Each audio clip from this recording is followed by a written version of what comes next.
trial side of things, so I'll just leave it up to him. Take it away, Steve. Okay. Thank you, Jonathan. Hey, it would be helpful for me if people sat here, not way off to one side, because this way I'm a people person, and I talk to you. And if I look at you, and you know, in movie making, sound is king. Sound is king in movie making, and sound draws the eyes. So, just something to be aware of. Notice that. Sound pulls your eyes to it. Okay, so what we're going to do is I'm going to pick up where I left off. I'm going to share some images with you, and waiting for them to pop up. I hit the button. I see nothing. Okay, huh? Let me try to go back, because that's not the beginning. You know, that weird something. Really? I did see something here. Okay, that is the beginning. All right, I guess so. All right, excuse me. Can I act like I'm starting right now at this point? Can we do that? Okay, all right. So, when I grew up in Southern California, I wanted to be a diver for Captain Jacques Cousteau. And my path that I decided to do that was to join the Navy and become a Navy diver. And the type of diver I chose to be was a Navy bomb disposal diver.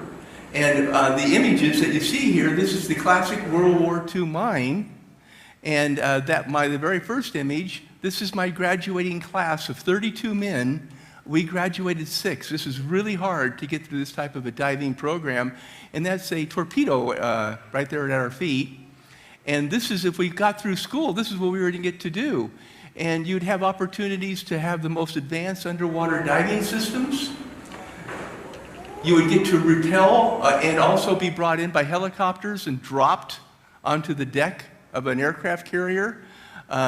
We would do air operations in C-130s and C-123s, where you run down the back ramp of an airplane and leap out with swim fins, either wearing the short ones. And we notice we do static lines, and the reason for the static line is it puts the string of jumpers all close together. And this is what we do. We blow things up. It was a total blast. At least I got a big bang out of it. I know I'm bombing this joke, but the thing of it is I loved working with explosives. And our job, we were not Navy SEALs. I was a combat frog, a Vietnam War vet, but I never hurt anybody, and I never got hurt, and I thank God for that. But I became a Navy bomb disposal frogman, and I threw all of that away. I had a 14-year naval career, and I had worked so hard to join the ranks of heroes because bomb disposalmen save people's lives. I mean, that's a very honorable thing to do. But in Hawaii, I got addicted to marijuana and realized that I was a nuclear weapons, conventional weapons, chemical and biological disposal person. And I'm getting high on marijuana, and I'm not getting high when I'm doing my job, but the thing of it is that has a lingering impact on your brain. And I got caught using marijuana and selling some to another sailor, not very much, very, very tiny amount. But the point of it is it was illegal, and I forfeited my military career because of it. I forfeited a career that I loved very much. And when I got out of the Navy, I had been the chief of Bomb Disposal Team 11, and I fell from that rank of heroes. And I took a minimum wage job at a surf shop. I was going to San Diego State, just trying to get my life back together again. And what happened is a multimillionaire who I hadn't seen in years came in and offered me a job as a pilot and as a right-hand man at $50,000 a year to start, but he said he'd double that. And I thought that was the opportunity of a lifetime. I thought, wow, you know, this is incredible. I get a chance to do something like this and to fly planes.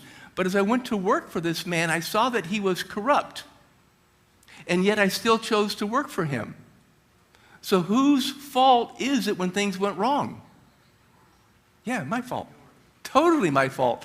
And I didn't realize that at that time, but I knew that I shouldn't be doing what I was doing.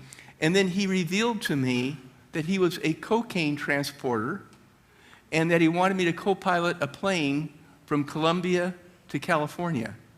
And I said no, because I knew what this is like. And by the way, what I'm sharing with you, this is all part of court record. And so when I said no, he took me into a room where there were 4 men, 3 of them with guns, but the guy without a gun was the scariest one of all. His name was Max Mermelstein, and he was the #1 man in the Medellin drug cartel for running the operations. And he told me it's really simple, it's silver or lead. You get in the plane and you co-pilot to Colombia, you're dead. And I lost control of my life at that instant in time. Actually, I was losing control earlier, wasn't I? And so what this led me to is that less than 2 ounces of marijuana is what put me in this position. And a lot of people think, well, marijuana back then was a harmless weed. No, it's not. It's a drug. It has an impact on the brain. It has an impact on the body. It was illegal. And see, when you're doing something illegal, you're associating with other people who are willing to do illegal things. And you're also associating with criminals. And you can get pulled in. And one of the key things about life is that we like to do things with our friends and family. And if somebody's doing something good, you want to get your friends and your family to do it with you. But unfortunately, for somebody who's doing something wrong, they will also try to involve friends and maybe even family. And this is, some people will say it's not my fault. It is their fault. Because we create the situation that puts us in that circumstance. So I co-pilot a plane to Colombia, scared to death. And it's at this time I find out that this is Pablo Escobar's people. And so I went from a couple of what I thought were harmless amounts of marijuana to the very top drug cartel in the world. And when we came back with the cocaine in the plane, I felt so horrible about who I was and what I had become, but I didn't know how to get out because they'd already threatened to kill me. And I knew that if I tried to run, they would kill me. And so I co-piloted the plane, and then I was ordered to drive a car from Florida to California. And I didn't want to drive the car, but he told me that if I drove the car, he'd give me a certain amount of money and let me go on vacation. What I was going to do is I was going to take $20,000 he was going to give me, and I was going to disappear. I was going to run. That was my plan. But as I'm driving across the United States for California, I'm turning on the radio when I first got in this drug car, and on the radio is Ronald Reagan announcing the war on drugs. And that's why I have this image of Nancy Reagan there, and she's a part of this announcing the war on drugs. And this was October 18th, 1982 is when this happened. And I have more to share about that, but Ronald Reagan was a hero of mine when I was a kid. And I wanted him to be my father because my father was an alcoholic, a womanizer, and a child beater. And when my mom threw him out when I was 14, that was the best day in my life, but I really wanted a father, and I kind of wanted Ronald Reagan to be my father. My heroes were Ronald Reagan and Jacques Cousteau. And so now as I'm driving this car across the United States with Ronald Reagan's words echoing in my head, it was like he was talking to me. When I got to California, I didn't deliver the car, I abandoned it. I called my boss up, I said, I quit. I'm walking away. He said, you deliver that car to this hotel or they're going to go through your family like a chainsaw. Bring the car here. So I went to the hotel without the car. And when he came down in the lobby, I held up the keys. I said, here's the keys. I'll tell you where it's at. I'm walking away. And he goes, no, you're not. And 2 men walked up on either side of me. And he told me they were mafia hitmen. No mistakes, because they'll kill you. I was scared to death. When I was a bomb disposal frog, we were courageous. But you had a team. You had a mission. You had a purpose. There's none of that here. You can't, that courage just fades away. It's corrupted. It's gone. And so I drove the car with them in it to where the drug car was. And the guy who was driving the car asked me, he was pretending to be Louis, the Italian mafia guy. And he said, so when we get to the car, you going to have anybody waiting? And when you're scared, you become honest. At least I do. And I said, no, nobody's waiting. It was a good thing I said that. Because following us were 3 carloads of FBI and DEA agents loaded to the gills with guns. And it was all taped. I thought he was a bad guy. They were FBI agents. I didn't know this. And we get to the drug car, and when we get there, suddenly a dozen men come running out of the darkness with guns. And one of them slams a .38 to my head, and he yells, move and die. Another one jams a shotgun to my chest. He says, put your hands up. What do you do? Move and die. Put your hands up. What do you? I put my hands halfway up. I was scared to death. And then the guy with the handgun yelled the greatest words he could have yelled. He yelled, "Federal agents, dirtbag, you're under arrest." Wow. I wasn't under arrest. I was saved. These are the good guys. But now where are they taking me? They're taking me to prison. Actually, they're taking me to jail. And at that time, I find out that I'm a co-defendant in the John DeLorean drug trial. I had no idea. I knew what a DeLorean was, but I didn't know who John DeLorean was, and I have no idea why that, there we go, why that little bit of, oh, I know why. Okay, so here's John DeLorean, here's the day I was arrested. Right below me, the next day, that's John DeLorean being arrested, and there's President Reagan, and I wanted to be associated with the picture of Ronald Reagan doing this. I didn't want to be in this picture right here, the three of us, in what was called the drug trial of the century. I want to take just a few moments to explain to you why the DeLorean case was the drug trial of the century. John DeLorean was receiving literally hundreds of millions of dollars from the British government to build a factory, his factory, in Ireland and Belfast, where there was conflict between Protestants and Catholics. And they were trying to push that down. And at the factory, there was one door, one gate where you came in if you were Catholic, and another if you were Protestant, but then they worked together. And they had high hopes. And John DeLorean, he had a big dream for what he wanted to accomplish, but he had sticky fingers. If he got $1 million, well, if he got $10 million, $1 million of it would kind of disappear. In fact, he absconded with $18 million at one time, at one instant, $18 million. And Margaret Thatcher was furious. And she wanted that money back, but John DeLorean would not go back to the United Kingdom, and she couldn't arrest him. So she said to her best friend, Ronnie Reagan, "Would you please get this guy for me?" And Ronnie Reagan formed a commission to oversee all the law enforcement agencies in the federal government, FBI, DEA, Department of Alcohol, Tobacco, and Firearms. And he said, Edwin Meese told him, get DeLorean. But they didn't have anything on DeLorean. There was nothing that was showing up, but there was an informant. His name was James Timothy Hoffman, and his original name was Dejean. And his father was a Dutch Reformed pastor. And when he was in high school, he became a con artist. He would look at the papers of the obituaries and he'd see who died, and then he'd get a Bible from his dad's shelf and he'd write that person's name in the front, and then he'd show up at the house after the funeral and he said, "You know, your dad gave himself to Christ and he bought this Bible, but he hasn't paid me yet." And he'd get money from him. And imagine the impact this had. Well, he went on to become probably the #1, the biggest, very biggest of all con artists, working as a informant for the FBI. He worked for 10 years in New York. And then so many people wanted to kill him that they moved him to California and changed his name to James Timothy Hoffman. And while he's doing this, what he would do is he would go up to one guy and he'd say, "Okay, I'm going to help you sell this cocaine, and I'm going to put this deal together for you." And then he comes in, "Well, you got the cocaine?" He says, "Yeah." He says, "Well, look, I got the $10,000 for that pound of cocaine that you've got there, but I came in and I'm being followed by the FBI, so I'm getting out of here. You sure you want that here? Because you don't want to get arrested with that much." And he'd take off a chunk of it and throw some money down, and he'd run out the door, and the FBI come in the other door and arrest him. And that was a very simple explanation of what he did all the time. And he would get caught up while he's an informant. He would get caught up, and he would become a case, and the judge and the prosecutor would be prosecuting him. And then a senior FBI agent would come in and say, "Look, I'm sorry, this is a small case, and Hoffman's working on a big case, so how about if he writes a letter that he'll never do it again, and you let him off this time, and if he promises he'll never do it," and he writes this letter. And so he writes the letter, and he gives it to the prosecutor, and the judge approves it, and the case is dropped.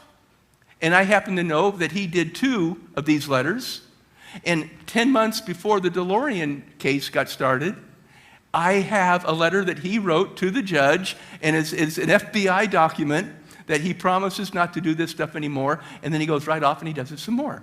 He is a master con artist. He conned the highest levels of the FBI and the DEA, and he's the one who ran the DeLorean case.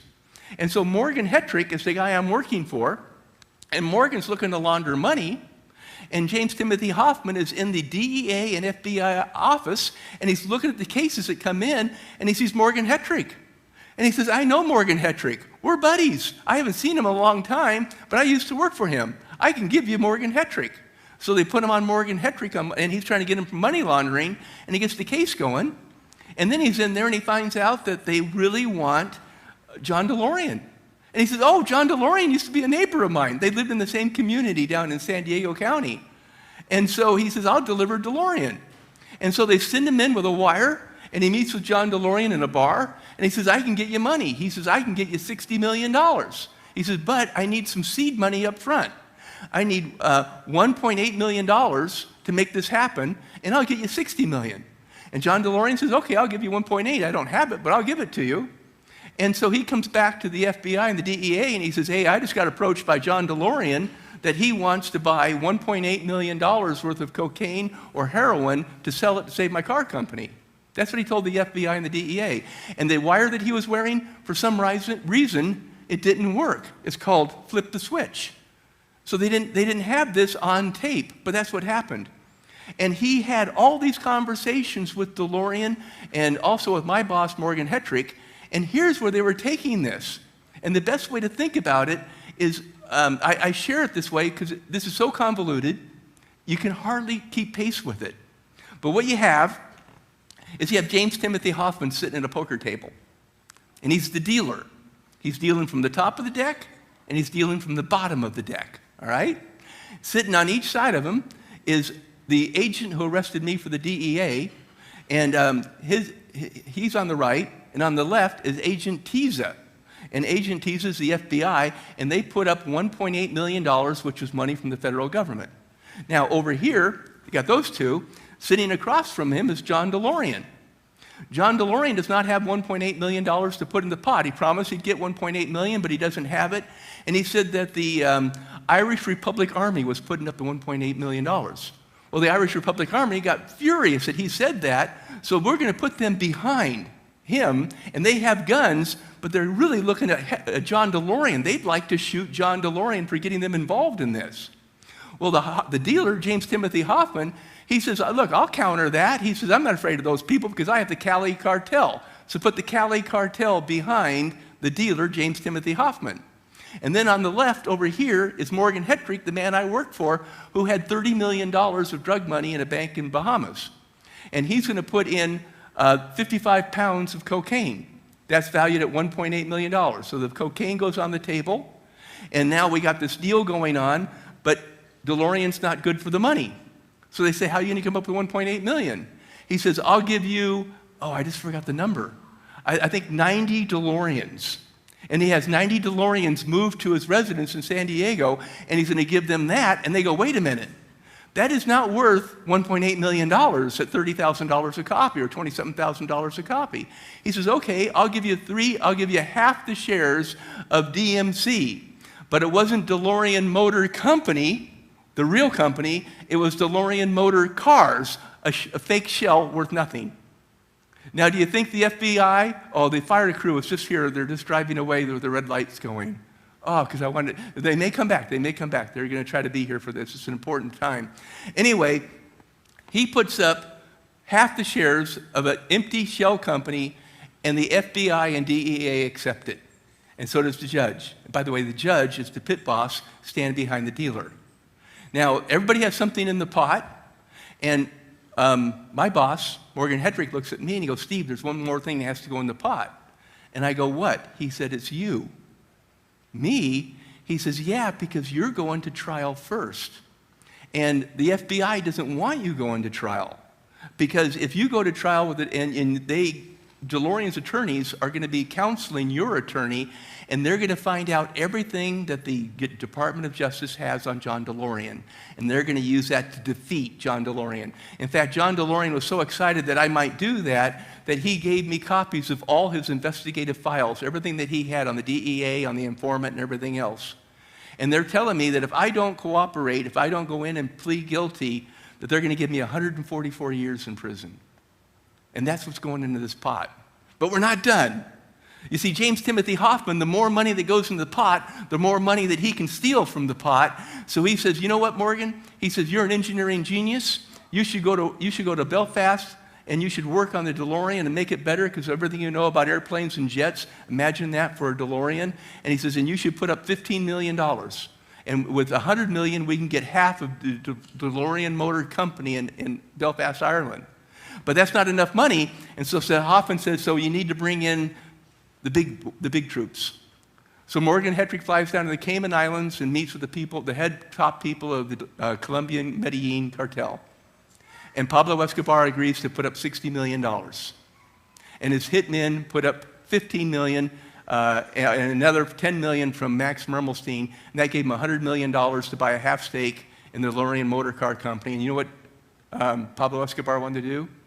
He wanted to use it as a front to get cocaine into the United Kingdom, and he wanted to use the IRA to help distribute it. That was his plan. This was how big the DeLorean case was. All of this was wrapped into it. Now, I didn't do what they expected me to do. I didn't go to court except to plead guilty. I pled guilty, and the judge could have given me 30 years, but I was trying to be a good inmate while I was in the lockup, and I asked him for 5. And he gave me my 5 years. He gave me 5 years. I was facing 144 years in prison. And what allowed me to do that, the only way that I could actually go before this man and say, Your Honor, 5 years would be, I can do 5 years, is because in prison, in a jail unit, I had cleaned up the blood from a fight between 2 inmates, and I couldn't wash the blood out of my T-shirt that night. And I realized I was probably going to die in prison because I was facing 144 years. And I got down on my knees, and I gave what I thought was a worthless life to Jesus Christ. And when I got down on my knees and I prayed, and I said, Father, I'm so sorry, I shouldn't have done this, but are you there for someone like me, a felon, locked up in an inmate in a prison cell? And this feeling just suddenly exploded in my heart, and the feeling was always. Father, are you there for somebody like me? Always. And it changed my life in a heartbeat.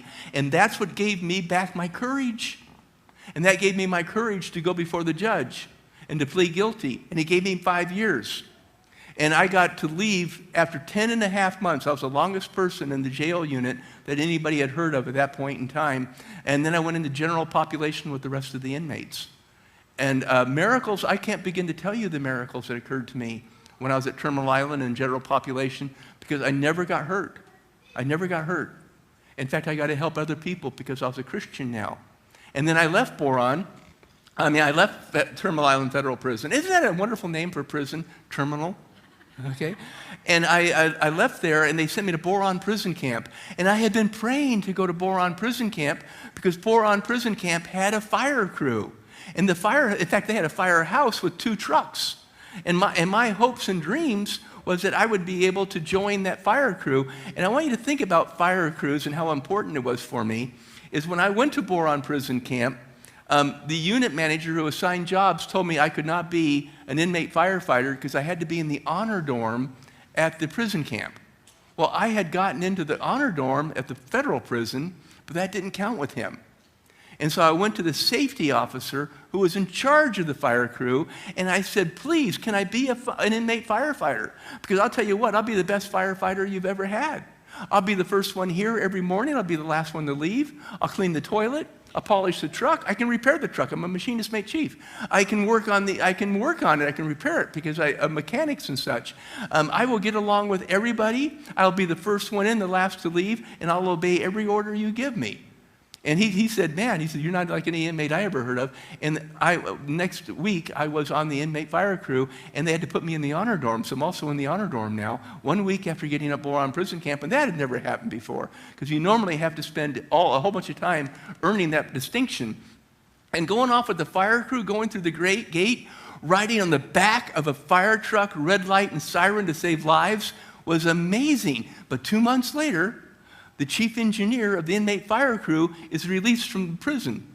And so the inmates pick who's going to lead them. And I'll never forget that I was standing in the firehouse, and the lead firefighter, the one who had been there the longest, took the chief engineer's helmet off the peg of the chief engineer, and he walked past everybody was there by seniority, he walks past all of those, and he goes to the newest guy, me, and he hangs the chief engineer's helmet from my peg. And suddenly, I'm the one driving a fire truck, red light and siren, out of the prison, and there's something else, is I'm a chief again. It meant so much to me to be a chief in the Navy, and suddenly I'm a chief of an emergency response crew, a crew that has to save lives.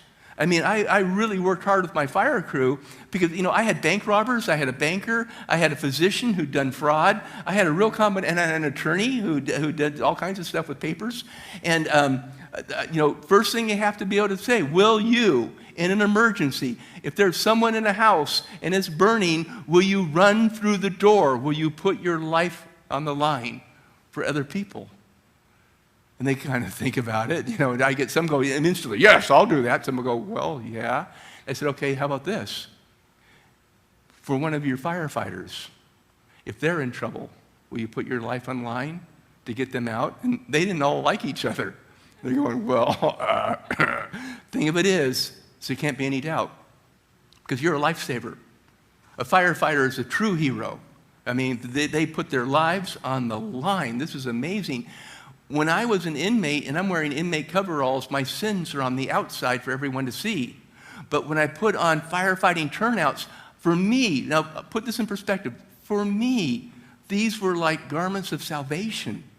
And that's how I looked on it. I felt that was a gift from God. In fact, I know it was a gift from God for me to be able to do that. And I was an inmate firefighter for quite a while, for most of the rest of my time in prison. And I want to show you what it is like to be a firefighter. First, I'm going to show you another picture of the truck. There's the side. Isn't it a beautiful truck, 1948? Ours did not look like that. It was much, it was not cared for. This is the normal inmate situation. And this is putting on, the garments of being a firefighter, of a hero. And there's my fire crew right next to me. And that's not our fire truck. That's a nice newer fire truck. I blurred their faces so you couldn't see them. And the thing about a firefighter, this firefighter is world famous from the 9/11. He went up the tower several times to bring people down to save them, and he lived. He lived through that, but he also got issues from all the smoke that he inhaled. As a firefighter, you never know what you're going to respond to. And for me, what shocked me is I was at Boron Prison Camp, and I drove a fire truck out of the camp a total of 17 times. Now imagine that, leaving the prison, red light flashing, siren wailing, and a guard sitting next to you, and you're driving, and he's going, faster, can't you go any faster? And I go, no, it's an old truck. But we would go out, and we saved lives. We saved lives. Not always, sometimes they're calm, but we saved lives. You know what that did for my heart and soul? You know that it made it a lot easier to get through prison? You realize that every day I woke up excited to teach my crew more and more about firefighting and learn more and more about firefighting myself? I was up on the hill of the prison camp teaching CPR. I've been a CPR instructor for 15 years. And I got the guard standing next to me. His radio goes off. Fire crew, respond, code 3, downed aircraft. Normally it came off with a fire siren, and then I hear the fire siren roaring, and I ran outside, and I could see in the distance of the desert, there's a plume of smoke going up into the mountain, into the clouds, and there was an Air Force fighter circling it, and it was so big I thought it was a B-52. And we had a radar dome on top of the camp, and the B-52s from Edwards Air Force Base would fly right over us. And so I thought it was a B-52. So we responded with 4 vehicles. And here's the amazing thing, is when I had my bomb disposal team, as I was the chief of Team 11, our specialty was military aircraft and aircraft carriers. So I'm going into something that I know a lot about. And so I'm driving my fire truck, and we have 3 other vehicles, and I don't need to go very deep into this. 3 of them broke down. We went down a road, we went down a fire break. I lost 2 on the fire break. One had guards in it, I didn't need that one. We had an ambulance, but I had a doctor in my fire crew, so I didn't need the ambulance. And as we go in, I had a pickup truck ahead of me with water, as a water tanker pumper. It was part of my fire crew, and they broke a shock because they were going too fast in the desert. And so as I slowed, I picked them up, and I drove the fire truck, and I had to go through a ditch and through soft sand. And then suddenly I came up, and I saw in front of me the scene. There's a aircraft burning here. I have no idea what it is because it's burning and it's smoke going up in the air. And downwind of it, I see a capsule that looks super high tech, and I instantly knew what it was. What it was is it was the cockpit of a B-1A supersonic bomber. In fact, it was number 2, the second one ever made. The whole crew ejects out the capsule, and it had been practicing low-level flight with fuel transfer, and they put the plane into an attitude it could not maintain. And so they ejected, the plane pancaked in, they came down 200 yards away, downwind. And when they hit here, the impact was like 17 Gs, and it killed the pilot. It knocked unconscious and injured the other 2 crew members, but they weren't dead. And when we pulled up to pass, I'm going to pass up the capsule, the hatch is still on it, so I know the men are still trapped inside. And so I had 2 crewmen drop off, and then I pulled right in front of it, and I tried to slide it, like Brody, like slide the fire truck that kicks sand on the fire, but it didn't work. It just stalled. And then I had to jump out with a fire extinguisher and knock back the flames so I could operate the engineer station. And then 2 firemen ran around behind the fire truck and came around each side of me. And as the fire's coming back, they put water on me and on the fire, and they pushed the fire back and out. And as we're doing this, I suddenly see 12 helicopters in 3 diamond formations coming in really low over the desert. They're coming in fast. They were gunships. This was Vietnam coming in. I mean, totally Vietnam memories. And they come in, and they set down, and men with rifles jump out. Rifles, shovels would have been helpful. They were a security crew. This is now a top secret site. And we contained the fire. We saved 2 crew members. For 20 minutes, as an inmate, I was in charge of a top secret site, and this made the front page of the Los Angeles Times. I didn't get mentioned in it, but they mentioned that was a inmate fire crew were first on the scene. And I thank God that he gave me that opportunity. And I loved being an inmate firefighter. When I got out, I knew I'd never be the chief again of anything. I mean, come on. The Lord gave me chief. He gave that to me. The only thing I'm going to be the chief of is a mop, a broom, and a bucket at a 7-Eleven. Might be in a set of coveralls with a nice, emblem on it, on the shoulder or something. What happened when you do good for other people want to do good for you. When you do good things for other people, Jesus recognizes that, and he wants to do good things for you. You don't do it because you expect a reward. You do it because that's what's right.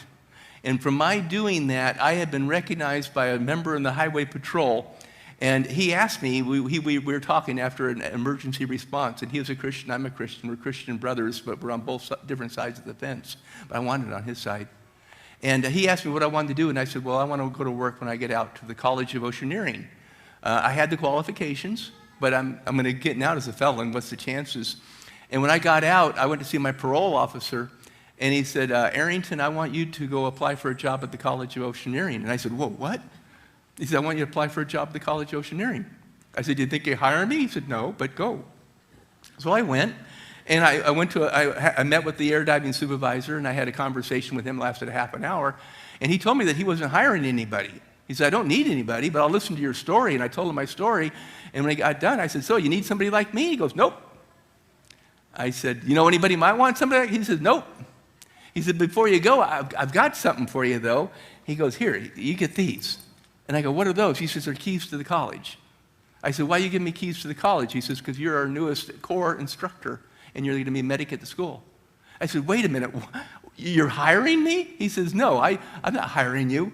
We decided to hire you a couple of days ago when we got the threats from the Highway Patrol saying if we tried to drive across the desert, we were going to get lots of tickets. Actually, the owner of the school knew who I was. The story I just told you is true. But the owner of the school knew who I was, and I was a NOWA instructor, and I had a reputation. And so 3 days out of prison, I found myself working at the College of Oceaneering. Now, I want you to look at that picture of me. Do I look like a dastardly person? Do I look like a scary criminal? If you saw me, would you be frightened? Would you hide your kids? I've never hurt anybody. I never wanted to hurt anybody. I never wanted to be hurt. And I didn't get hurt in prison. And there I am as an instructor at the College of Oceaneering. And I taught there for a year. And then something happened. One of our students, this is commercial diving, and he's underwater. He's at a depth of 30-something feet, 40-something, see, like 44 feet. And suddenly he screamed, and there's a bam as his helmet comes off his head, and water fills it, and he goes staticky. And the timekeeper, he has two big clocks in front of him. He has a stopwatch. He hits the stopwatch. He records the time. The instructor comes over and checks it. They launch the standby divers. Standby diver gets in the water, can't get the guy off the bottom. Two more standby divers are made standbys, and they get in the water, 3 divers, and they get him to the surface. It took 8 minutes plus to get him to the surface. That means brain damage at the very least, but most likely dead. And when we hauled him up onto the barge and we pulled him onto the deck, he was purple from lack of oxygen, too much carbon dioxide. And as I got down to do mouth-to-mouth resuscitation, I said, Lord, let it be your breath, not mine. It's never too late for you. It's never too late for you to save a life. And long story short, the fire department came and they transported him. But he went into hyperbarics in a chamber. He was in intensive care. His mother was at the side of his bed. And it wasn't until the next night that he woke up. And when he woke up, he talked to his mother. And they couldn't find any brain damage. And he returned to the College of Oceaneering, and he graduated second in his class. It was amazing. For this, the Red Cross, the Fire Department of Los Angeles gave me this award, this letter, for life-saving. And when I got this, I wanted to talk to kids about choices, but I was too shy, having just gotten out of prison. But then I got this letter, and this one was from the Red Cross. It's their highest award for life-saving. It's a certificate of merit. Would you please look who signed the letter? President of the United States. This, to me, felt like a presidential pardon. And because of this, I could go off to schools, and I could talk to kids about choices. And I was doing that when I got the opportunity. I shouldn't have. I had gone off to all these schools, and I was speaking to schools. I went to work for the Cousteau Society and dealt with whales, dolphins, and sharks. And I had submitted a lot of letters and a lot of information to President Obama, asking him if he might consider me for a presidential pardon. And on his last couple of days in office, he gave me a full and unconditional presidential pardon. And he wrote me this letter of encouragement to go for my dreams. I want you to know that only 266 people total were pardoned by Obama. And in his last pardon, I was the only pardon in Central or Northern California. This was a big deal for me. This was a pardon. This allows me to be a citizen again. People ask me, does this mean you're no longer a felon? You're not an ex-felon? No, I am a felon for life. My record is not expunged. It's there. And if I did anything wrong, the judge would see it and he would be frowned upon me. I am a felon for life, but I am a forgiven felon, and I am I've been pardoned by my country. And I've been talking for years and years and years, almost 30 years, about hope that never surrenders, because that's what I've had, is hope that never surrenders. But the core to that is hope in Jesus Christ that never surrenders. Never surrender your faith in Him, because He is what's going to get you through it all. And I believe that all problems in life come wrapped in a blessing. And I wanted to share, I've been sharing diving with whales and dolphins and sharks. You know, when you work for somebody like Jacques Cousteau and his son Jean-Michel, you never know where they're going to send you. I was a diver. I expect to be doing things in association with diving. And he calls me into his office and he said, Steve, he said, you're going to Hawaii. Really pronounced Hawaii. And I was so excited. I said, whales? Nope. Humpback whales? Dolphins? Nope. Volcanoes.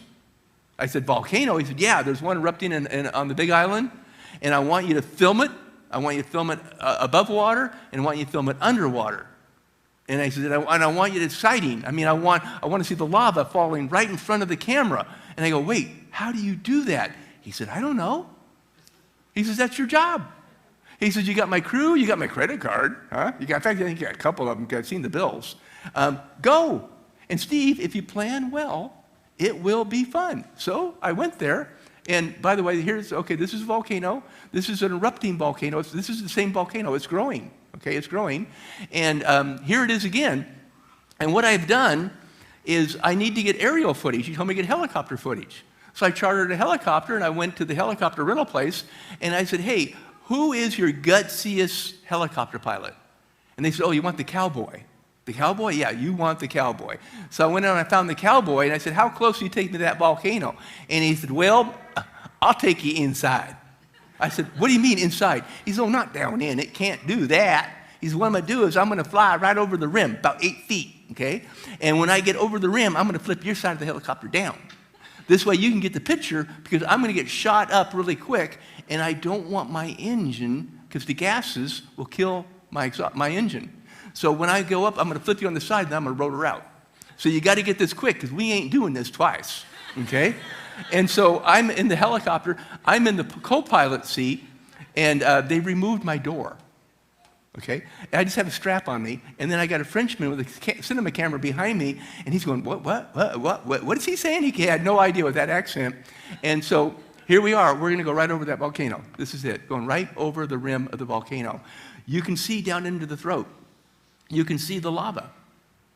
And now as we rotor out of that, and we pull away, you can see that's what we went down into. Isn't this amazing stuff? Isn't this? Oh, I don't know. You'd have to ask Cindy. She knows years, 1980, 90, yeah. No, we weren't married yet. Remember, we got married in 89. We weren't married. Oh. Okay, well, anyway, moving on. So this is lava. You never know what lava is going to do. These are volcanologists. They know what lava is going to do, and they know that sometimes it crawls and sometimes it races. They're running. It surges. Lava surges. And it spits at you. That's a lava spit. How big is that? 1988. Okay, 1988. I'm going to check you on that later on. You know, that thing, if you think about the grass, that grass usually grows between 1 foot and 18 inches tall. It spit that out at us. And this is, stop. No, it didn't stop.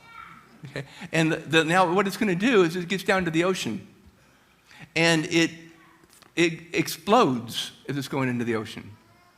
And it explodes a lot. Never. Don't do anything. Here's the footage. Can you bring up the sound? Diving with lava underwater. Lava from Mount Kilauea flow into the sea. The operation was directed by Chief Diver Steve Arrington. Diving with the lava is the scariest thing I ever did. You have a surge coming in, it's throwing us 20 feet from side to side. The water above us is boiling and steaming. You cannot go straight back up. The situation's completely out of control. As the lava cooled, it formed a black crust. Then suddenly, pow! It would explode open and the concussion would jar the dive mask against my face. I used a geologic hammer to break open the crust and let the molten rock flow out. It was amazing to think that with a few swings, I was actually helping to sculpt the shape of the island as it formed. Now, notice how it bends over. See that? That's our house. I don't know how that got into there. Before the fire, we lost our home in the campfire. And this right here is a basking shark. And if you were in the water with it, no problem. It wants nothing to do with hurting you. I see the fire crew just arrived. I'm so excited. However, if you were in the water with this shark, you might be a little bit nervous. And I shot this just from a couple feet away. I shot it from 8 inches above the water from a swim platform. It's an 17 and a half foot long great white shark named Amy. And my job is to dive with Amy inside that plastic cylinder. And that plastic cylinder is only 3/16 of an inch thick. It's the first great white shark cage of this design. And I gotta design this because I'm the one who's going in it. And the sharks, I trained this shark to do this by dangling fish in the water from the crane davit and then pulling it up. And wow, it was just amazing to have. She's only 3 feet from me when I shot this picture. And when she slammed in the water next to me, she actually ruined the camera. And I had to grab a second camera, and that's how I got these other images. This is my webpage, Drugs Bite. I have had the privilege of speaking I have done almost 4,000 public school assemblies in 49 states and in 7 countries. It's all because God gave this to me. You see, my diving with the Cousteaus, whales, dolphins, and sharks. My going to prison because I did it, well, I can talk about FBI agents and macho DEA agents and crazy prison guards and wacko inmates. And I can talk to kids about stories and share things that are true that help them pattern their lives to make good choices. And so with this, here I am in my plastic cage with the great white shark in attendance. And I had one hit the bottom of it so hard that he pushed the bars of Christ and shoved his nose in somewhat. It was very scary being in the water with this shark. It was a very aggressive shark. And this one time I'm getting ready to jump in the water, and I didn't know the shark was hiding under the boat. And as I put my flippers out and I jumped and I landed in the water, and you get bubbles coming up from your leap into the water, and as the bubbles clear, this is what I saw. And I looked at her, and she grinned at me, and I swam for my life. I had no time to do anything. I turned my back on the shark, and I got into the cage, and I flipped over, and I came back up, and I looked out, and there's this shark, and she literally hugs the cage. And we're eyeball to orb. I challenge you to find any picture like this anywhere on the internet that's real. You can see just how big the shark is. She's 18 and a half feet long. 17 and a half feet long. Fish stories, they always get bigger. And to be face to face like this for a long time on film, and I happen to have the film of this. And so here it is, diving underwater with a 17 and a half foot long great white shark. To a living human seemingly unprotected in the sea. Throughout the day, the steel cage will serve as an observation platform. Deloire, Stern, and I will take the first watch.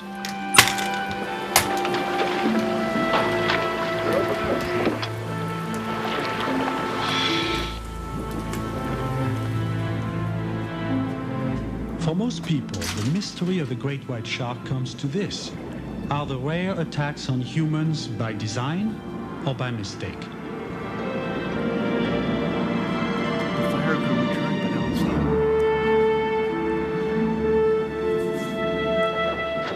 Will it charge a man whose protective shield is nearly invisible in the sea?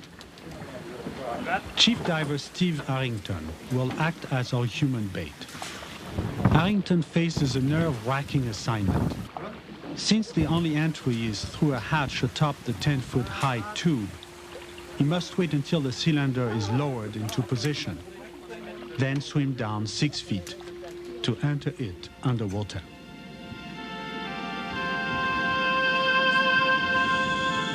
From above, the team is deceived by the shark's movements.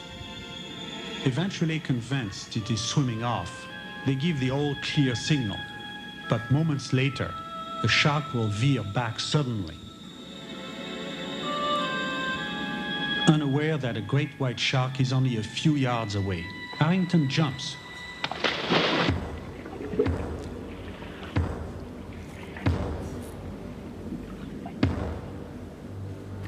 It is a chilling realization. When I first got in the cage, it's just like looking through a faceplate. And when you're in a steel cage, you have that security of that steel in front of you. But with this one, it disappears from your visual sense. Your subconscious is not completely convinced. There's still a cage there, particularly when there's a great white on the other side staring you in the face. That was probably the most exciting moment.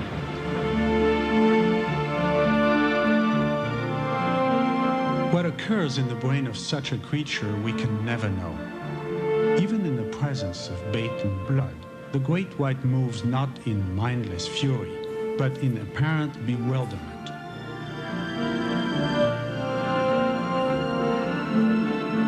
It does not attack, it inspects. It seems a cautious animal trying to comprehend things it has never seen nor smelled before.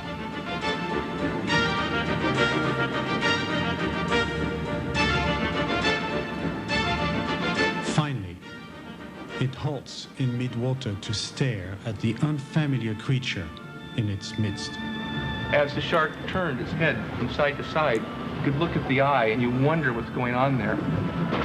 It was suspended, it was hovering, and when the shark was hugging the cage, that was not a point of fear, because the shark was not being aggressive. And I could see into its mouth, I could see light coming in the gill slits. It was like really curious, like, who are you, what are you? It was like being next to a tiger and not having that tiger actually trying to attack you. It's just looking at you, another intelligence, and being very close.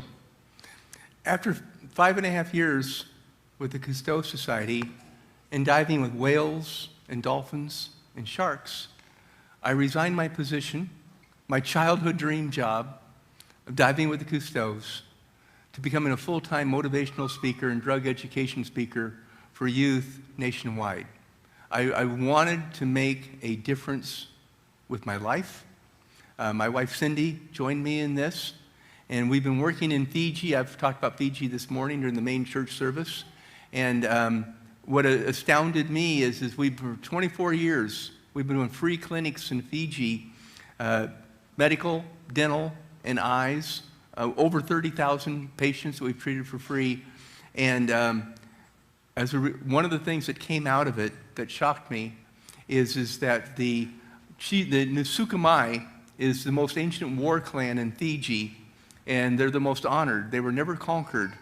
And the man that I worked with, who was the president of the Seventh-day Adventist Fiji Mission in Fiji and the president of the Trans-Pacific Union, was also part of the noble family from the House Mutai Roko. And he was a chief, and he shares the high chief's responsibility. And he told me that they wanted to adopt me into their clan. They wanted to have a clinic there. In order to have a clinic there, it's clan land. It can never be sold. It can't be given to anybody but a clan member. So they resolved the problem by doing something never before done in Fiji. They adopted me and my family, including Cindy, into the House Mutai Roko. I have the responsibilities of being a chief in the village, and for the price of acquiring 2.3 acres we had to put on a barbecue for the whole village. And that was the traditional transfer of that land under the Dream Machine Foundation, and we are in the process of building a medical clinic and a dental clinic. We've cut a 1.2-kilometer road through the jungle, and we've laid coverts and gravel, and we've cleared the property, and we have water that runs to the property. And the water on this property, the village of the Nusukamai is the highest village on the side of what is part of Mount Victoria, the tallest mountain in all of Fiji. And nobody can be above the high chief's house. And Fiji water, which is incredible water, comes from the adjoining land parcel, much lower down. But if you go very up to the top where the rivers, underground rivers, come out of the side of the extinct volcano, the water is perfect. And that's the water that we have going to our site. And we are working with the Fiji government to build a medical clinic and to help the Fijians, and under the oversight of the Fiji government. And this is very rare. We built one clinic, and then we've had 3 other foundations grow out of us, and they have built clinics, and we've had a big operation. And I want you to think about something. I was a chief, and I lost that title out of stupidity and a bad habit. I became a chief engineer, and I gave that up because I was getting out of prison.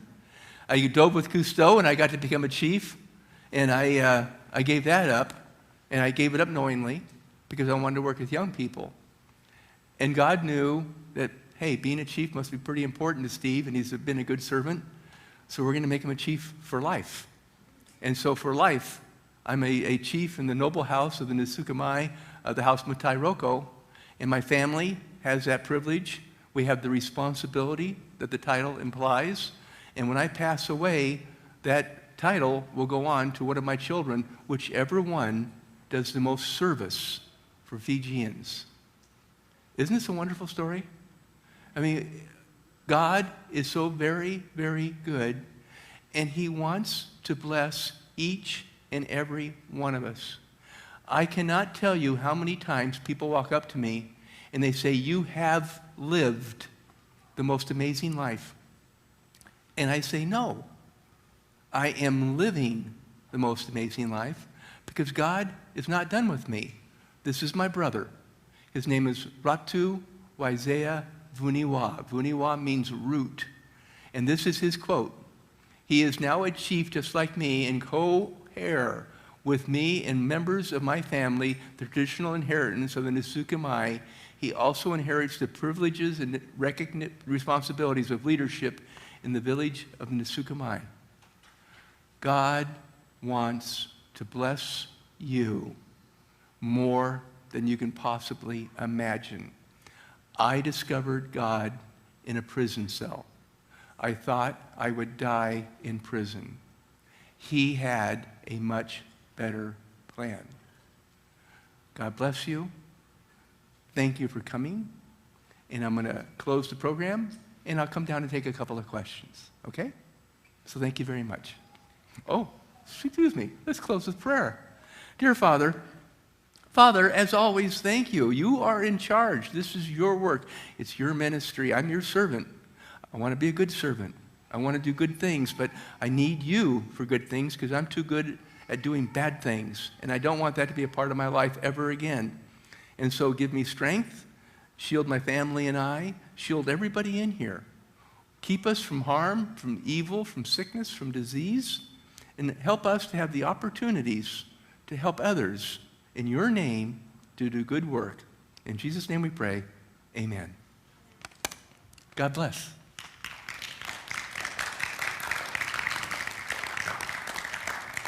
Okay, questions? Jonathan.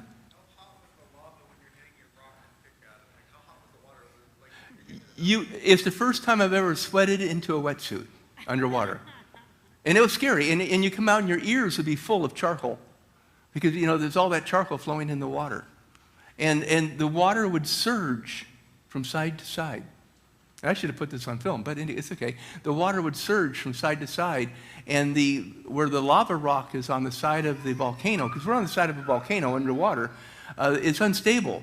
And it's erupting. There'd be shocks.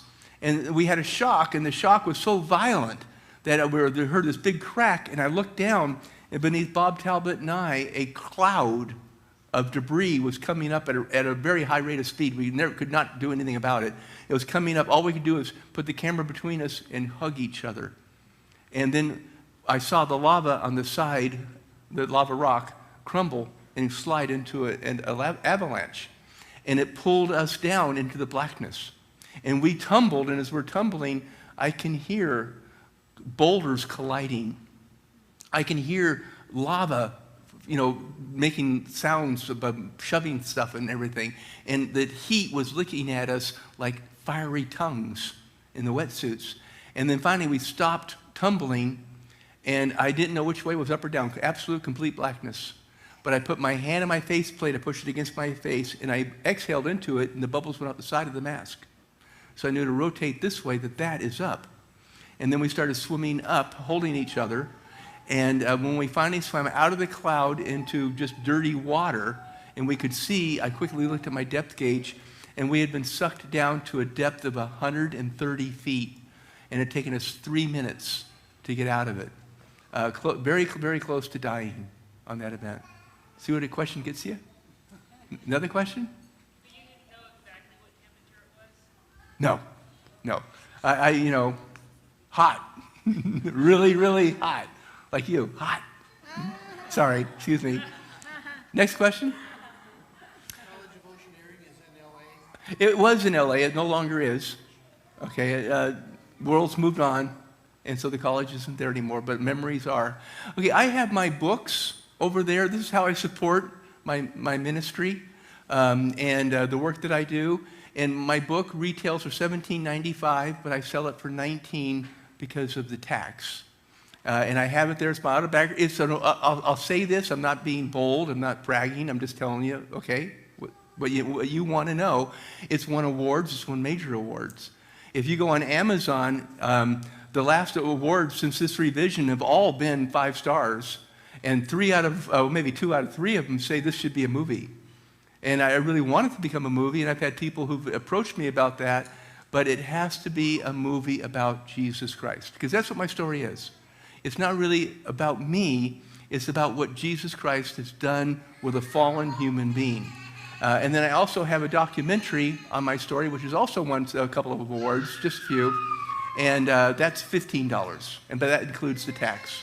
And so I'll be offering those over there. Okay, last question? Yes? What's the difference between the books, Journey into Darkness and then The DeLorean? The Journey into Darkness? Journey into Darkness was when I was learning to become a writer. And that was written 20-something years ago, and I wasn't a very good writer. I'm not implying that I'm a good writer now, but I did learn how to write, and then it went through a generation where I called it extreme with a giant cross instead of an X. But then I really wanted the book to be called In DeLorean's Shadow. And even after that, it's gone through editions, because and now I'm done with it. Cindy says, "When are you gonna be done with your book?" Honey, I'm done with my book. But that God keeps on bringing things forward. Yes. The picture with you and DeLorean, who's the fellow below you? That's Morgan Hetrick. That's the man I worked for. Yep. And he was a major con artist. Did you ever meet DeLorean? Yes. I met, if you get, see, this is why I really want to encourage you to get my book. First of all, you're going to like it a lot. If you like the way I speak, the book is full of adventures, full of them, positive and everything, positive, everything went wrong. I write it in a way that young people can read it. Just maybe you can read it first if you want to be, because you're the parent. And it changes lives. So many people have told me that it's changed their lives. And that's why I wrote it, is to give people hope in Jesus Christ that never surrenders. And it's been quite a project, and I'm very pleased to have done that. You will wind up sharing it. I often have people contact me, "Hey, I need 5 more books." So, okay, I'm going to go over and do that, because we got to drive back up to paradise in that. Okay, thank you. Hey, don't forget I've got your microphone and your clicker, and I need my USB. Hi. Thank you.